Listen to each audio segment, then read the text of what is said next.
You're listening to the AZ Wildcats podcast. I am your host, Mike Luke, joined by the sage of Saguaro, the great William Brad Alice, Jacob Franklin behind the scenes. Jacob was upset this morning. He is no longer upset, but he will not be making a guest appearance today. Hello, William. How you doing, man? Not too bad, Mike. How are you doing? I was going to say your eye looks a little better. Eye is better. The swelling's down. Stitches are out. Got to play hockey this weekend, so not too bad. That's the thing about Brad Alice. Brad Alice will break your hand with his jaw, and he will be happy about it every time that it happens right there. So you know what? That's what it is. All right, we got a lot to get to this show. We are going to talk about, guess what? Arizona basketball recruiting. Hard to believe. Carter Bryant announces tomorrow. We're going to talk some Jamari Phillips as well, who's been killing it right now. We have not had William on since the Ryan Nembhard news. Obviously, really tough loss for Arizona. Staff thought he was going there. Everybody in the media thought he was going there. Also shows you, too, the little bit of the problems in relying on just a few offers there. And if you don't hit on one, then, well, it's a problem. Yeah, and I think the whole thing was kind of curious. I to put all your eggs in one basket or most of your eggs in one basket, I think is problematic. Now, I don't mind Arizona being selective, but I think they have to do kind of what Lute used to do. And that was target a small number of players, whether that's 2, 3, 5 at the same position, right. Offer them all, and then kind of pit them against themselves. Right. Now, it has not worked out for Lute sometimes. Sometimes it has worked out too well. If you remember Richard Jefferson, Luke Walton, and Ricky Anderson.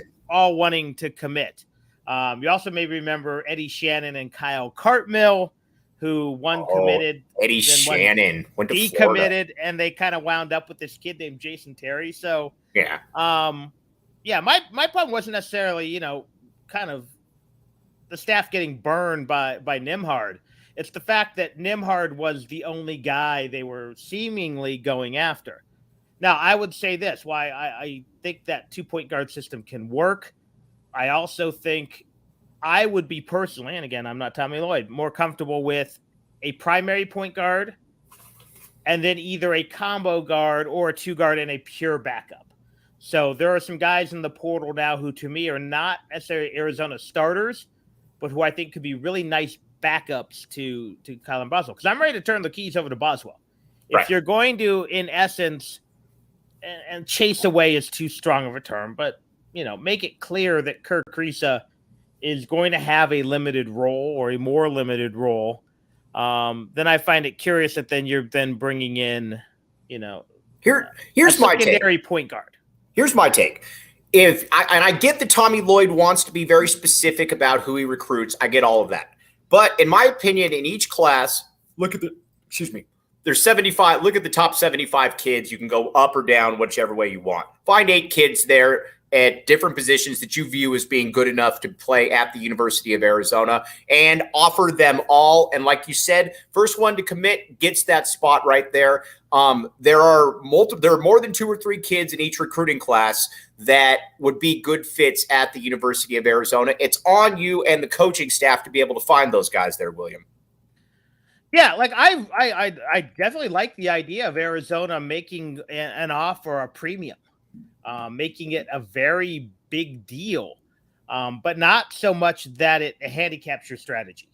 The one thing, if you look at Lute Olson, Sean Miller, there was always a contingency plan. And I'm not saying there isn't for Tommy Lloyd. But usually, if you lose a guy, you quickly are ready. And I forget now who Miller lost, but he was super quick to reoffer Gabe York. Mm-hmm. How about this? The best example I can give you. You lose TJ Leaf. Guess what? Lowry Markkanen. Week 2 or 2 weeks later, right there. Yeah. And again, and I've seen how can you be, snookered by the family and that's a strong word, but look, it happens all the time. The difference is sometimes it happens with the decommit. Again, I'm going to age myself here. Rick Rickard commits to Arizona. Dad won't Arizona hat on. Won't let Arizona come. There's been other guys who are privately committed I know there were some guys, again, if you listen to certain people close to the program, who committed on visits during the early days of the Sean Miller program, but as soon as they went to Kansas or Kentucky, they committed those programs. But Arizona was quick to have a contingency plan. And that's what we're going to find out. And again, just because it's stuff is not super public, we know that Arizona had a contingency plan or two if Tubelis went pro. There is the kid from Tennessee. There's supposedly an overseas kid or two. But I think what happened is when you trust a family that you have a good relationship, and either they pitted you against Gonzaga or just changed their mind. Right. It stings. And it stings because, again, this isn't the case, and I know a lot of people this isn't just a case of Jason Scheer getting it wrong. This is, 5 or 6 national guys? Jeff Goodman, everybody at 24/7, Aaron Torres. Yeah, you name it, everybody got it wrong. 3 guys got it wrong. Why? Because word leaks out, and again, from the family, from close to the staff, that the kids all but committed or privately committed and secret commit, and things change. Again, that has happened more times than most fans know. And again, it happened to Lute. It happened to Miller. It's happened to Lloyd. And it'll happen again. Now, again, then you have to have the contingency plan ready. You lose a big in the preseason. You got to have Ivan Rodinovich on hold. Mm-hmm. Gabe York was a fallback recruit. Jason Terry was a fallback recruit. In some ways, Gilbert Arenas was a fallback recruit because teams made a late push for Jason Gardner. Right. And they would have put Gil at the Jimmy Haywood. Yeah. Just reference right there. Now, you might look at Brad Allis and say, Brad Allis, you got a shiner under your eyes. And that's because Brad Allis is a tough guy. Now, you might say to yourself, what could help Brad Allis with this? Thanks for asking. OGs. Here's the deal with OGs. You got all kinds of great flavors. You got great THC to CBN ratios right there. Strawberries and cream, 1-to-1 ratio, rebranded as Happy Balance. Find them at your local dispensary at ogsbrands.com. You must be 21 years or up to enjoy responsibly. Again, if you're like William Brad Allis and you're in pain or you need to sleep, they can help you. If you're like Jacob Franklin and you're already cool, but you want to feel even cooler, they can help you as well. Check it out. OGs right there again, and Tap and Bottle. The Tap and Bottle watch parties. Now, William Brad Allis has been to these parties. Tailgate Nate Rady, our guy, has been to these parties as well. Matt Muehlbach, you name it. The A-list celebrities come out to these. Check it out. Scott and Rebecca, as you know, great job downtown and on the Northwest location. We will be back doing these again here soon. And if you just want to see me, you might be able to see me down there from time to time as well. Again, check it out, Tap and Bottle. Okay, now, let's talk TLN right here. Tommy's, or no, I'm not going to say. As someone who is very close to Tommy, I can confirm that Arizona will get Olivier, Trey White, Kalmisi, Carter Zoom, and Dedan. And that's not just it. There's probably more. But we need to talk about Carter Bryant. If Arizona, now Jacob Franklin, the esteemed Jacob Franklin, was talking about saying, how sure are you that Arizona is going to get Carter Bryant, Mike? I will give up if Arizona doesn't get Carter Bryant, and I will blame Jacob Franklin in the process. But honestly, this is a must get for Tommy Lloyd. You put all your eggs in this basket right here for 2024. He's an uber elite recruit. You got to be able to get him, William. Yeah, and it's important for a number of reasons. One, he's one of the best players in that class. He's at a position of need for Arizona. And again, he is coming at a time when Arizona has missed on not just the Nembhard, but going back to the guys that Oregon was able to get late in the process. Right. Now, again, Carter Bryant has long been an Arizona lean, but Louisville is pulling out all the stops. This is, I think, a test of not only the staff's recruiting ability, but of the NIL system in place. And again, I am not a fan at all of school sponsors NIL. Mm-hmm. Because it's not NIL. NIL is name and likeness. Name and likeness means you go out and market yourself. And that's how I think it should work. I think you should be able to have an agent. I think you should be able to have a business manager. I don't think schools should collect a pool of money and divvy it out like they are. That's not name and likeness. That's not what it says it is. If you want to pay to play, let's pay to play, and let's come up with salary cap. That being said, this is a test for it. It's the system we have in place. Because I can tell you that Louisville has some deep-pocketed boosters. Not quite to the level of their in-state mates at Kentucky, but they're pretty deep. So this is, again, a test for what Arizona has put in place. This is a kind of erase a black eye. And I think nationally, Arizona erase a black eye. Get it from the man with the black eye. Actually, technically, I got two. I got one on the other side too from something it's sexy. else. It looks good. You know, it's still not as bad as the tooth out of the root canal on Monday, last Monday. But Arizona needs to kind of have a recruiting win. And again, they're not done. Right now, if I'm not mistaken, they have 7 scholarship guys. Right. They need to add at least 4. Again, from me, I think they need a true wing. I think they need a shooting guard. I think they need a backup point guard. And they probably need another big. Again, I don't need a bunch of stars, but I need at least one. Right. One guy who can carry the load. Now, Carter Bryant doesn't help this year, but moving into the next year, then you have another key piece, a guy who, at least in theory, should be able to step in right away and contribute, if not star.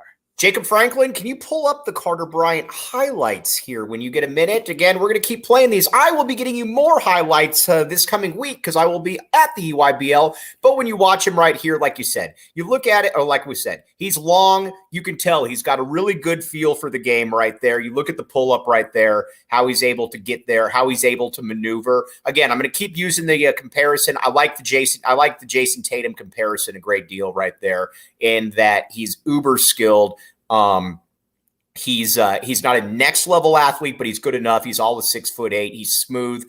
This is the kind of guy that we kind of took for granted to a certain extent. Sean Miller used to always get top 5 kids. We're going to get to that question here in a second here, but again, got to be able to get him. And if Arizona gets him, it definitely lightens the blow a little bit of Ryan Nembhard there, William.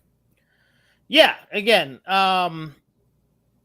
what I'm so impressed about Carter Bryant, and he's going to look even different. He's already got a pretty mature build. He's not scrawny. He's, looks like he has been in a weight room. See, now Mr. Burns there puts me. I won 2 hockey games, and my son's team won after I did this thing. So now I've got to black my eyes either way. I told people looks good.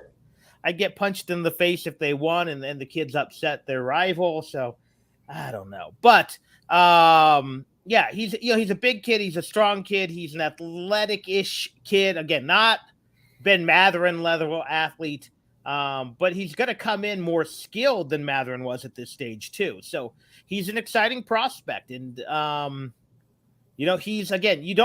I don't want to see Arizona put 5 of these guys in every class again, like they tried under Miller, and then the problem is they all go pro, or if they don't work out, you have other problems because they've had Arizona had a couple 5-star kids who probably should have been 5-star kids, but you do need to mix in 1 or 2 per class. And I kind of like the fact that Arizona has had a nice, interesting strategy where they've gone with either 4.5 5-star kids who aren't pro ready or may never quite have the pro build, like a Boswell. I'm not sure Carter Bryant's one and done. He probably could be, but again, that lack of top level athleticism may make him like a 2-year guy to hone his game. We'll take it. But then you also mix in a guy like KJ Lewis, who, while not in the top 100 right now, and I think that's kind of a mistake,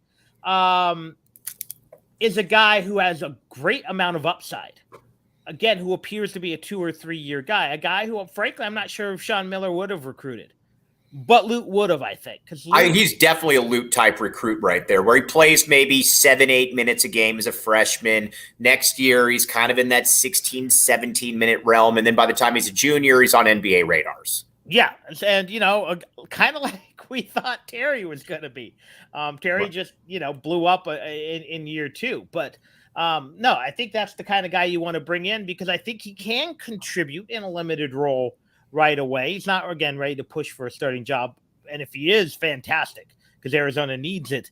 But he's a nice pickup for the program. So you have to find this balance of top tier talent and then developmental talent. I want to talk to you about the coaching staff here a little bit. By the way, I don't know if you saw, but I saw Jack Murphy yesterday.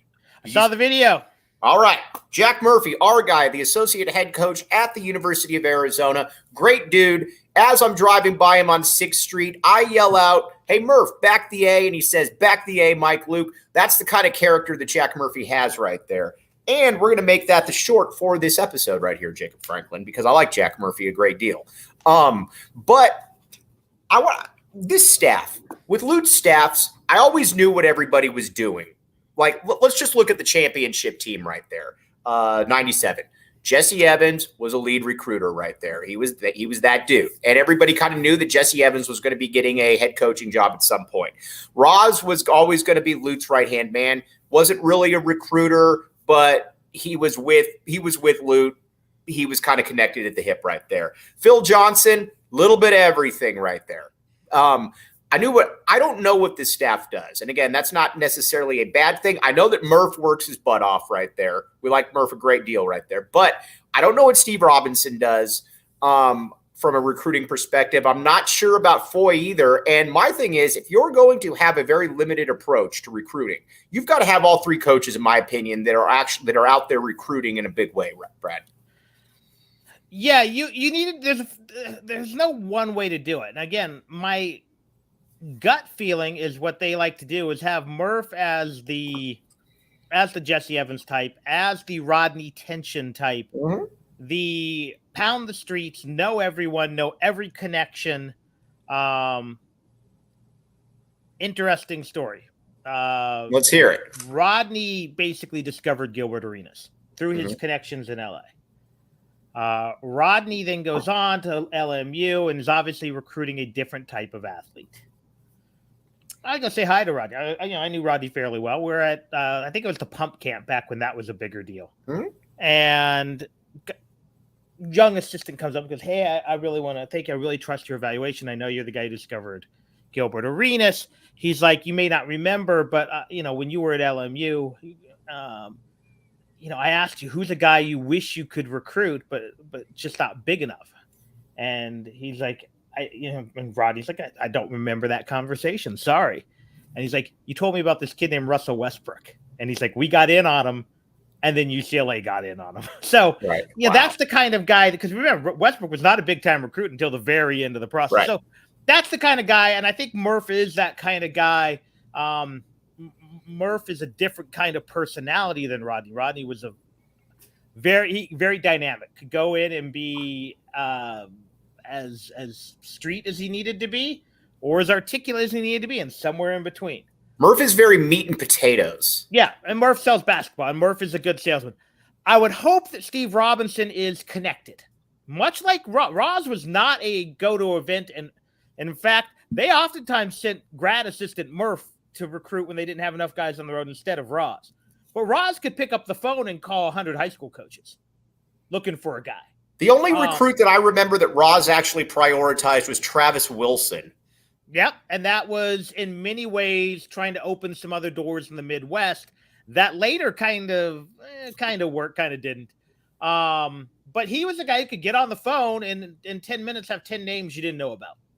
I'm hoping with his connections, Robinson can do that. I've been told Robinson is very good once you get the kids close to the program. Sells the mom, sells dad, sells the AAU coach. I'm hoping that Foy is the guy with the international ties who can, along with Murph and Lloyd, pick up the phone, call that coach at the 17 under team in Barcelona and figure out who's looking to come to America. Right. But we don't know that. What we do know is we know that Tommy Lloyd's a grinder and Murph is a grinder. I need grinders, though. I need grinders. You probably need 2 per staff that's not the head coach. Right. If you look under Miller, Book was obviously that guy for all his faults. Archie was that guy. Pasternak was that guy. Now, Pasternak could also, again, pick up the phone and call 100 coaches all over the country because he had ties everywhere, Southeast. So, again, I don't know if Foy and Robinson are those guys or not. And if they're not, then you might have to weigh how important, because they're both good player development guys, but do you have to, maybe switch some roles around and move one of the two into, for lack of a better word, the front office. Because my guess is if you deploy Jason Gardner, he's going to grind because he was as a player. Right. Or maybe there's someone, So again, I think not only the philosophy of the staff might need to change, but we also I don't want to see them overreact and over course correct because of one really rough recruitment with Nembhard. Right. All right. Now you might say to yourself, man, I wish I could root for football teams like William Brad Allis, Kansas City Chiefs, probably in the middle of a dynasty right now, but not everybody can. Four Peaks Brewery, though. You can show up there. That's the best place to take in the NFL draft on April 27th at Four Peaks 8th Street Pub. Register for free in the link in the show notes to take advantage of beer specials. Must be 21 years or older to enjoy responsibly. I would choose Will Anderson if I had to keep that pick, but I would try to trade that pick. Jacob Franklin, who do you hope that they choose? I'm curious about this. This is our way of getting Jacob onto the stream, but I don't think he's going to come. All right. Either way, check it out. He'll be there. You can't miss him. He's about 7'2". But again, check it out. Four Peaks. It's the official brew of PHNX, but it's also the official name of the U of A big men right there. Now, if we could pull up, Dedan Thomas is a name too that Arizona is recruiting. Jacob, I believe we have some highlights from him from last summer. If we do, all right. This was a Lute type recruit right here, Brad. This was the guy that. He's a 2 or 3 year player. He's got a little bit, he's not Damon, obviously, but he's a lefty. He can kind of get to where he wants on the court. I don't think that he's probably going to come to Arizona, but they are recruiting him very hard. His father is a legacy, he was the all-time leading assist guy at UNLV. And he's been to Arizona before. I plans on visiting again. You'd love to get a kid like that right there. And Arizona's recruiting him. What do you think? If they can get him, great. Especially if the fact that he might be a mid-year transfer, although, again, it's really hard to get mid-year transfers into the fold quickly. Again, I think it's going to be a tough – and now, again, this just, again, shows you how as much as the landscape has changed, it really hasn't changed much at all. UNLV has some things they can offer kids. And if you remember, it seems like every 4 or 5 years, Arizona would lose a kid to UNLV. And we're not talking the classic UNLV teams. Right. We're talking, 5th place in the Mountain West UNLV teams, but they, right. They lost out on Kevin Kruger UNLV teams. Yeah, but they lost out on Zimmerman. They lost out on who was the other big who went pro a year too early too. But Christian Wood, he went there. He went there too. But there's a guy who was one of those guys they finished first and second for. So that happens. Anthony Bennett. First pick in the draft, Anthony Bennett. That's not what I'm thinking. It was later. It was Miller era. It was after Zimmerman. Big mobile athletic big who went pro and then didn't get drafted and playing overseas now. But the point is UNLV is always able to come up and there's always a selling point, whether it's I want to live in Vegas, whether it's $50 handshakes. Now it's NIL money. And while they don't have the boosters that they used to, there's still enough money floating around. And then when you're also a legacy recruit that helps as well. But if Arizona can get him, that'd be another big get. I think the kid just decommitted. The 4-star kid just decommitted from Auburn. We're going to bring him up. LeBaron, I'll tell you something here. Talk about when I first saw the name, I thought it was LeBaron Feline. And I'm thinking Wildcat, Feline. What a great fit that would be right there. It's not LeBaron Feline, obviously. But, again, like you said, that would be a great kid right there for Arizona to get. Because, again, that's what you're going to – so what Arizona's doing right now is they're looking at the transfer portal. It's a little bleak.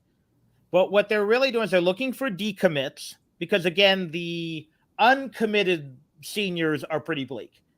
And then they're waiting for the kids to pull their names out of the draft. And saying, oh, okay, I've pulled my name out of the draft, but I don't want to go back to that school. I want a better opportunity to showcase, whether that's a mid-major, a low major, or even a guy, at a high major who thinks he can just, improve. Or maybe, in some cases, you just have a kid who's living in City A and wants to move to Tucson, Arizona. Right. But there's about, there's a couple weeks left for kids to pull their names out. There are going to be kids decommitting. And I think more than ever because of transfers and suddenly, wait, I thought I was in line for that, to at least be in the 7-man rotation, and now you're saying I'm going to play 4 minutes a game? Or wait, who got how much NIL money? I didn't get that much from Auburn. And I'm not saying it's either of these, but there's going to be more kids than ever, again, not only transfer portaling, but decommitting, and Arizona's got to be ready to act. Because, again, if you look at Sean Miller built his program on one of these situations where 3 kids decommitted from USC. Good call right here. Great call. Our listeners Brandon McCoy. There you go. Much smarter than we are, and we appreciate the input right there. Brandon McCoy, great call. Go ahead there, William. Sorry. Again, and Brandon McCoy should have stayed 2 more years and been a second-round draft pick. So it's a different landscape, but it's not also because, again, all the great coaches have these contingency plans. And you got to believe that even though guys are in the draft or guys are still currently committed but might be decommitting, that if Arizona is doing their homework, and I believe they are, that Arizona knows the landscape. They know if player A doesn't get the eval from NBA coaches, he not only is putting his name back in college, but he doesn't want to go to his school. Do you think Zoo's on an NBA roster next year? I don't. No. Could he be on a G League roster? Yeah, I think more than likely I think he'll get drafted in the second, and I think he'll get stashed. Right. Yeah, I'm kind of the same way. So, hey, Mike, can you enable captions? Jacob Franklin, what does this mean? It doesn't sound like it. Jacob Franklin says no, and I'm going to side with Jacob Franklin on whatever Jacob Franklin says.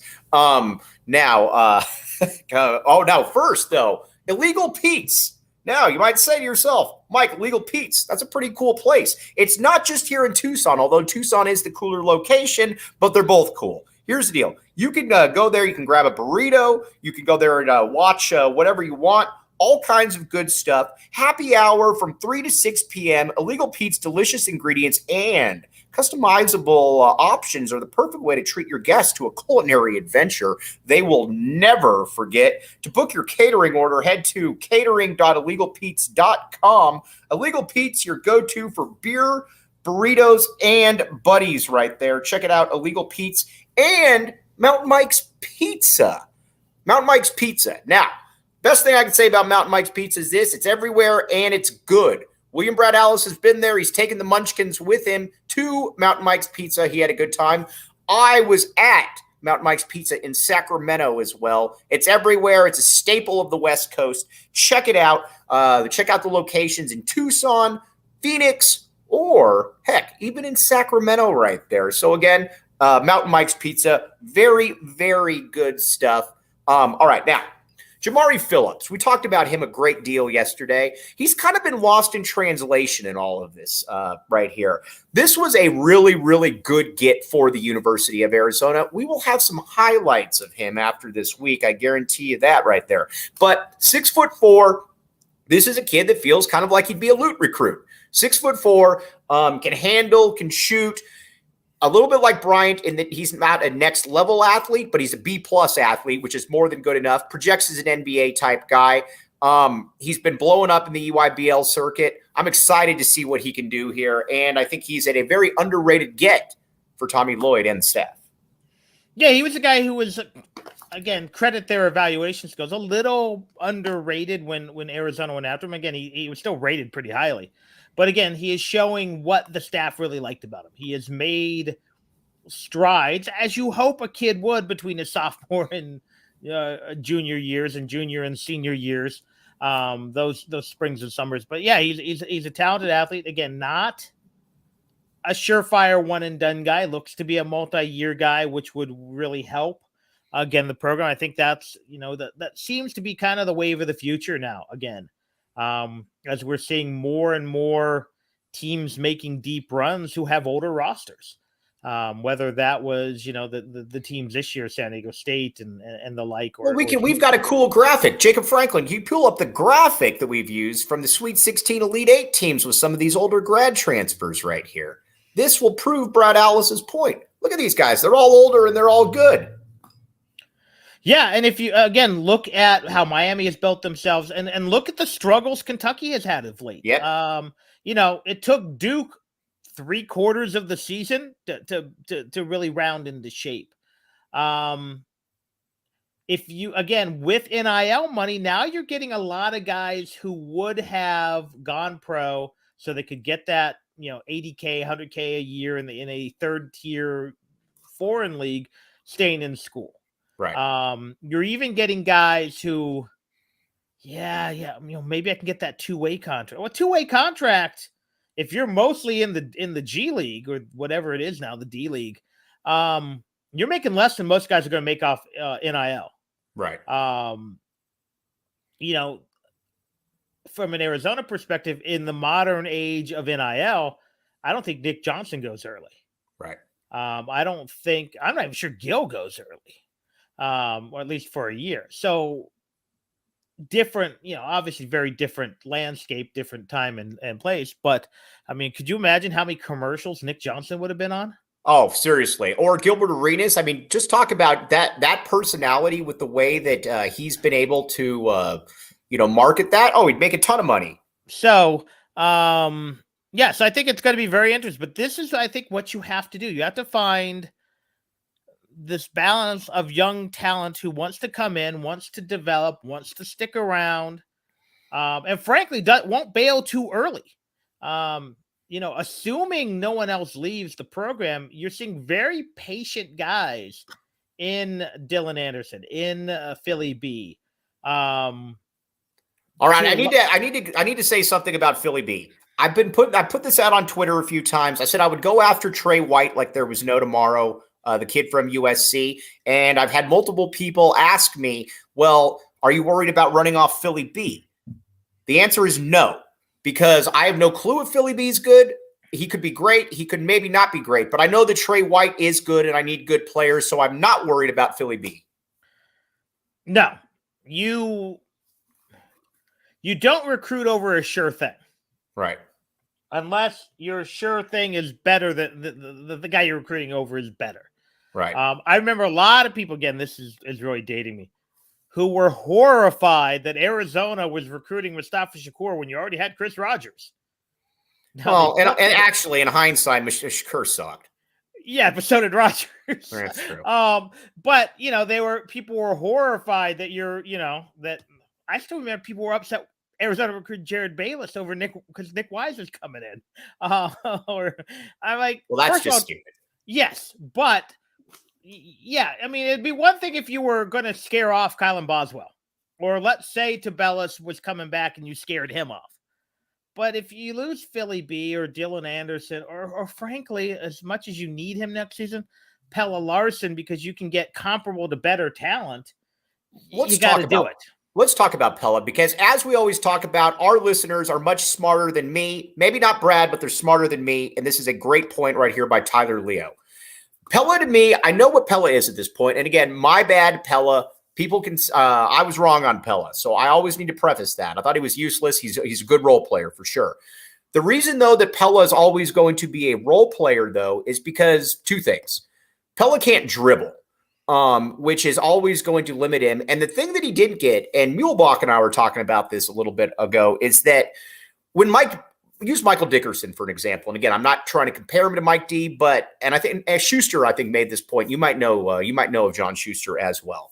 But Schuster said Michael Dickerson, between his sophomore and junior year, they spent the entire offseason having him come off screens, having him come off curls, learning how to raise up and shoot. And you were right on the ground for all that, as you know.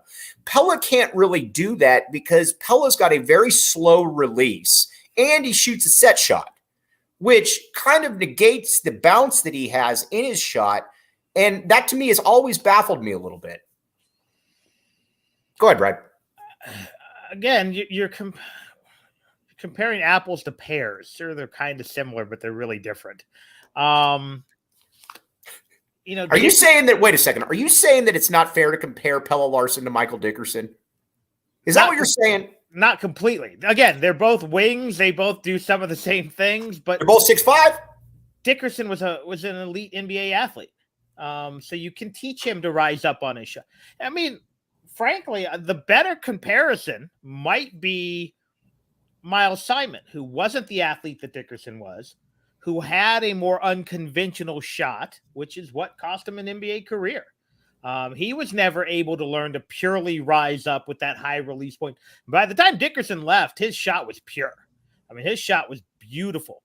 Simon's never was. Simon had that weird little hitchy. Now, again, Simon has testicular fortitude that Pella lacks. He's a better athlete than Pella, but he wasn't an elite athlete. He was just a really, really good basketball player. No. And he was a killer. I mean, he was the closest thing that Arizona had. Everybody always talks about, and as they should, the Michael Jordan, mentality. I'm just going to will you. There has never been anybody that had that more in spades than Miles Simon at the University of Arizona. Yeah, and the two of the guys who were close were on that team with him, and Bibby and Terry, because Dickerson wasn't either. Dickerson was a little, as we saw, he could melt down in some games. But again, it's not fair to compare Pella from an athletic standpoint. But yeah, you hope that over the course of this year, he can continue to improve and work on the handle. It's never going to be elite, and improve the shot. What I really want, again, I don't know if you can teach this, is there are times he needs to be aggressive and go to the hole. And again, is not an elite ball handler, but he's a competent ball handler because we've seen him go to the hole at times. But he always seems to go to the hole with 8 minutes left to put Arizona up by 8.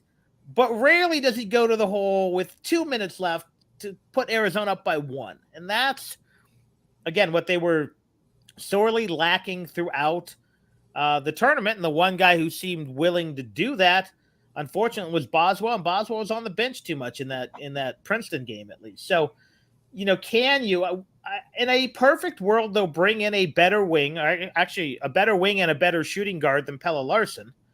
And Pella Larson will be that guy off the bench who can, one game get you 4, one game get you 12, one game dish out a couple of assists, one game hit the glass. Is his impact level, and while he's different, is his impact level basically senior year Joe McClain? No, I think he can be slightly better, but not kind of the same impact though. Not significant. Yeah, I mean, maybe. Yeah. So yeah. Sophomore year Judd Bushler, right? I mean, something like that for sure. Maybe senior year Corey Williams if you're really lucky, but you got to be. KJ Lewis is the other guy though that we got to talk about. The great Jake Fisher said, "Get nice athletes and teach them how to play within the offense." That's KJ Lewis right there. I think the services are missing out on KJ Lewis right now. I think that this kid has an NBA future to him. I'm incredibly enthused by him coming to Arizona. I think he was a nice get. And I think by the time he's a sophomore, I think you look at kind of a Michael Dickerson career projection. We're going to try to get something right here. Again, I'm not saying he's going to be Mike D. Not saying that. But plays about 6-7 minutes per game, becomes a really valuable sixth man. By the time he's a junior, he's a monster. Yeah, I mean, and maybe I'm overrating what I've seen because you're not being boots on the ground anymore. I've only seen video. I've read recaps. I think Lewis was initially overrated. Now I think he is severe. Like he's out of the top 100. Right. And that to me, for what he's been and can do, seems weird.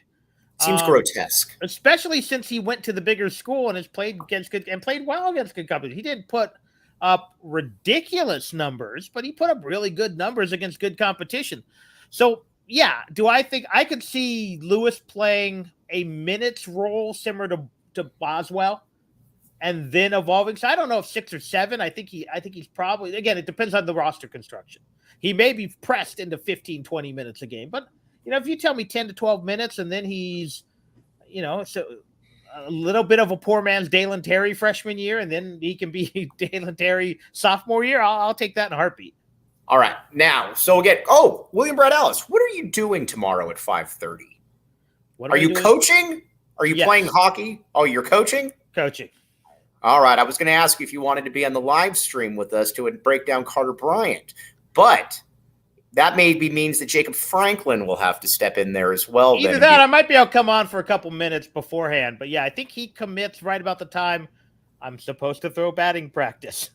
Well, maybe you could take an injury day right there, William. It's going to be a big show tomorrow, big poppin' show. And Jacob will be spiking the football in our face if Carter Bryant doesn't come here. Hey, I mean, when you can add 2 LSU transfers in 1 week, I mean. I mean, you do it when you can. All right, we got to talk a little bit of Arizona football here as well. Arizona has reached out to Colorado's best wide receiver right here. As everybody knows, Deion is purging the entire roster, essentially. But this kid's actually good. Montana Lemonious Craig. First of all, great name. Sounds like a French composer. But sounds like a computer-generated name or one of the guys on that Key and Peele sketch. No, it really does. It really does. But he's really good. He's really good. He tore it up in the spring game, and then he said basically, see you later. I'm heading out. Arizona is loaded at receiver. I know you can never have too much talent. Here's my only concern here, and Jedd Fisch knows this a lot better than I do. But I worry about, I don't want to do anything that could possibly run off a Kevin Green or a Malachi Riley. But at the same time, I do get that you're Arizona and you take talent when you can get it.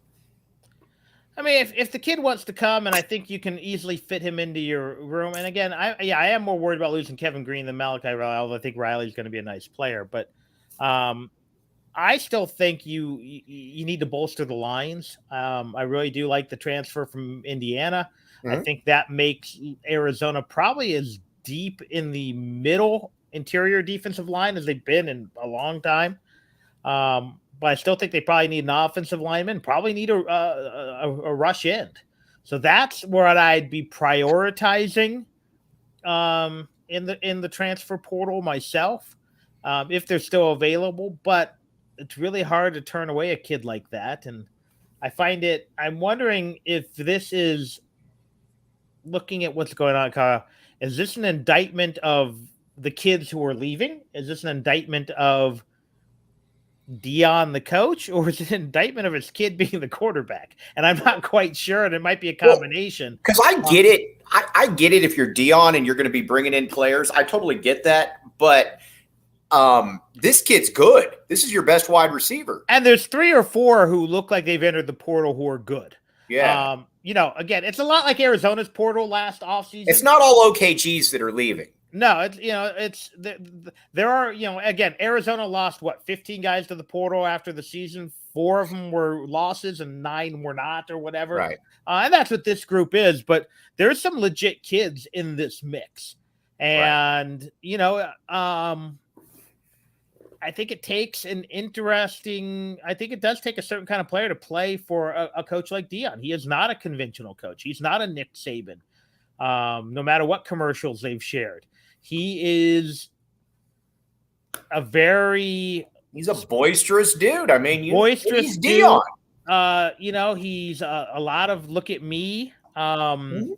He's a lot like he was as a football player. And as a football player, he could back it up to a T. We'll find out. And there's a certain shtick and it might just wear on some guys. And I don't know. Again, I think it was a brilliant hire by Colorado. Don't get me wrong. But I'm still not 100% convinced. I don't know if he's a good coach or not. Because again, he was able to just flood that, Jackson State with talent and out-talent people. In many ways, it would not be dissimilar from if tomorrow LeBron got the USC job. Or better yet, LeBron got the Long Beach State job and brought in Bronny and and all them, right? And ran roughshod in the West. What is that? The West Coast Conference, or are they Big West? Either way, Big West. I think we don't know if they can coach because they're just loading up with, with talent that you don't see in that league. But again, the Pac-12 may be bad enough that it may not matter. Colorado might be able to tread some water because again, Deion's a sharp guy. He'll figure it out. But again, I don't know what his chops really are. Okay, now let me tell you about Octane Raceway Mavericks right here. Jacob Franklin coming in big time again right here. All kinds of good stuff right here. Brad Alice, this would be a good place for you. This would be a good place for anybody with kids, or a cool place for a good night out. They're going to have Cinco de Mayo, great spot to show up. $5 off the 2 taco trios, and May 6th. UFC Sterling versus Cejudo.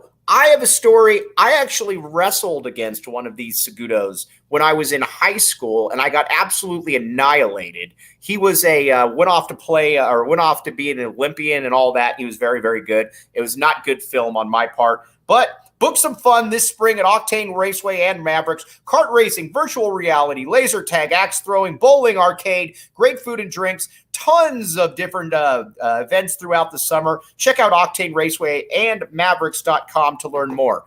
All right, William, I'm going to ask you here. I'm going to go through some players because I've been talking about this a lot on the show, and I'm curious as to what you say. I think Arizona football has a lot of NFL players on this team, and it feels weird saying that. So, again, I'm going to throw out some names right there. Tell me if they're an NFL player and where you see them falling right here, because I've been talking about this for quite a while now. Jonas Avenea. Yeah. Well, he can't go for 2 more years, so I think he could be a top 3 round guy. Yep. All right. Agreed. T-Mac. Yeah. How far, I don't know. He has to develop.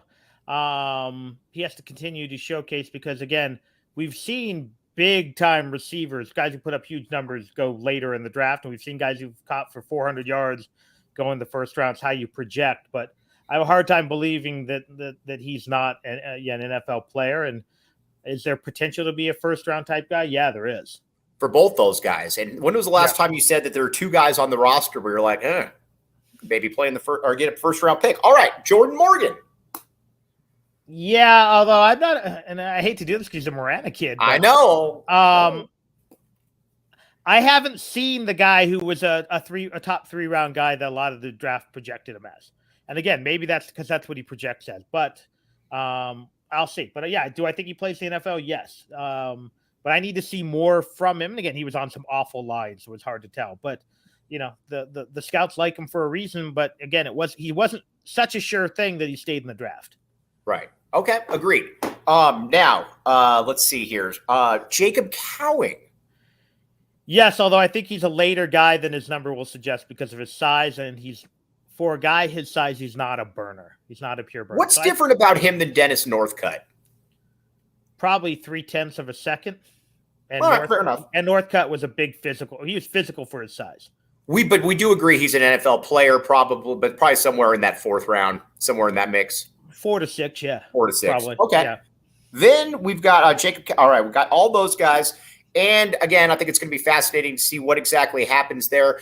Do you view Jayden de Laura as – I don't view Jayden de Laura as an NFL quarterback. I think he's a good college quarterback. What say you? No. Too small, not an elite decision maker. Now, can he change that? Yes. But again, it's just a different game. I mean, he's a college quarterback to me. Yeah. Right. Okay. All right. We're going to sign off here. I'll give you another guy who I think has a shot. Tanner McLaughlin. He has to show a lot more because we've seen really good tight ends at Arizona not get drafted, and we've also seen one be one of the top 3 tight ends of all time. But I think with his size, his hands, he has a chance to be a guy who can play his way into at least at the very least an NFL camp. But and there's other guys who have ability, but we haven't seen enough. I mean, when you're talking about Burnett and you're talking about Green and you're talking about those 2-6, big corners. There's a lot to like. So there's a lot of guys, and that's one thing I will give Jedd credit for. He's bringing in guys who look the size of NFL athletes, and he's bringing in guys with some raw talent. If you look at his transfers, he's got kind of 2 things. Either he's bringing in guys who've underachieved but were 5- and 4-star ability, Flo, for example, or he's bringing in guys who are really athletic for their position. And I look at a guy like Patu, who did not put up big numbers last year, but's got good size, has good mobility for that kind of D end outside linebacker, and you think you can mold him. And you've seen Arizona do that with some of these corners, these big corners, with some of these speedy receivers. So there's a formula there, and it's find guys with athleticism and size who you can then try to develop. All right, Brad, are you going to be giving the people what they want, or are there going to be more podcasts? Yeah, of course, I record the one, I say I'm back, and then I get the baseball to the face, and and the thing that was bad, I had a root canal again. I couldn't talk for a week. Right. Was in really bad pain. The face was fine, the tooth, but hoping to get something recorded, maybe even sneak in there and record something today. Okay. Sounds like a plan, Brad. Brad Alice, I am Mike Luke. Jacob Franklin behind the scene, who is camera shy, but you know what? We'll deal with it. We're going to be back with you tomorrow at 5:30. Brad may or may not be able to make a guest appearance there talking Carter Bryant. But for Brad Alice, I'm Mike Luke. You've been listening to the AZ Wildcats podcast.